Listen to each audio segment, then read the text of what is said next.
Mesdames et messieurs, fidèles auditeurs, bonsoir. Bienvenue sur Jurisconseil.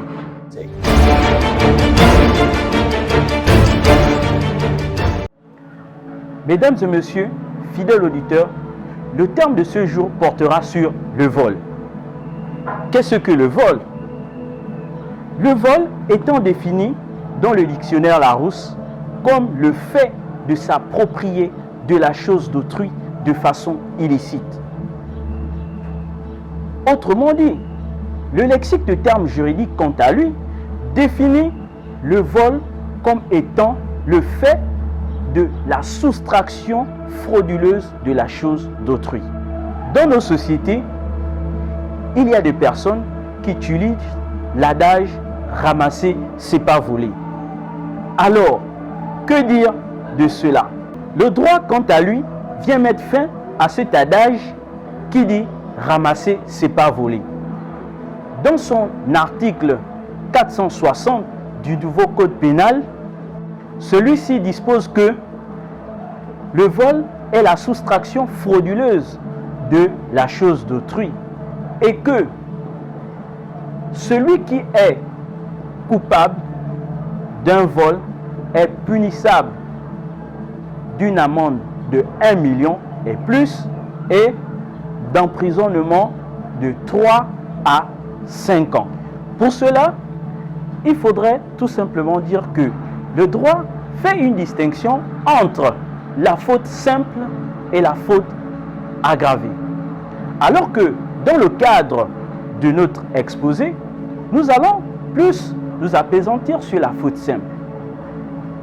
Alors, je veux vous livrer un cas pratique pour cette petite séance. Alors, notre cas pratique portera sur une petite affaire concernant une dame nommée Moussavou. Madame Moussavou est commerçante au marché de Kembo. Celle-ci va faire la recette journalière élevée à 250 000. Lorsqu'elle a terminé sa journée, celle-ci va remballer ses affaires pour entrer chez elle. Mais au moment où elle rentre chez elle, elle constate à son domicile qu'elle a laissé son porte-monnaie à son lieu de travail.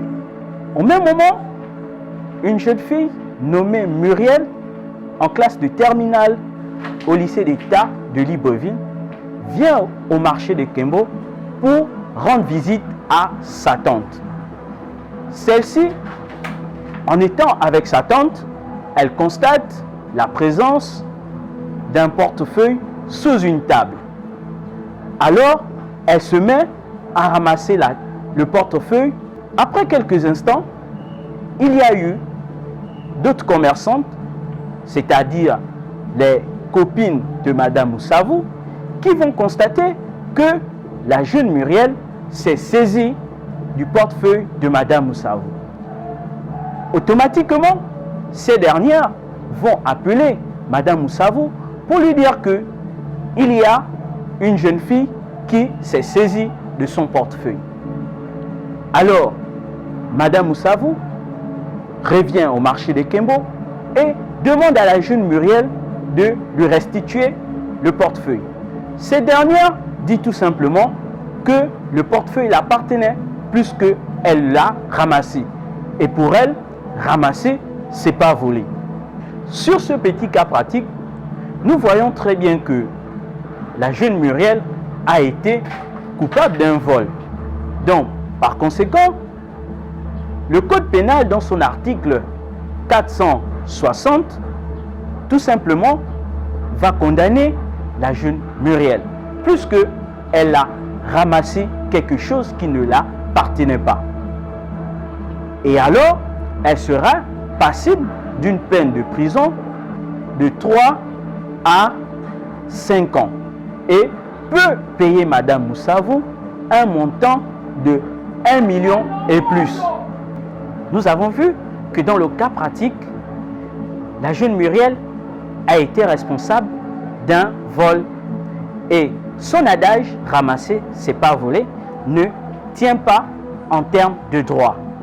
Donc, pour cela, je tiens à vous dire que le vol est une chose qui est prohibée par la société. Et je tiens à conclure mes propos tout en remerciant mes chers auditeurs et au passage, je profite de saluer quelques frères juristes. Je vous remercie.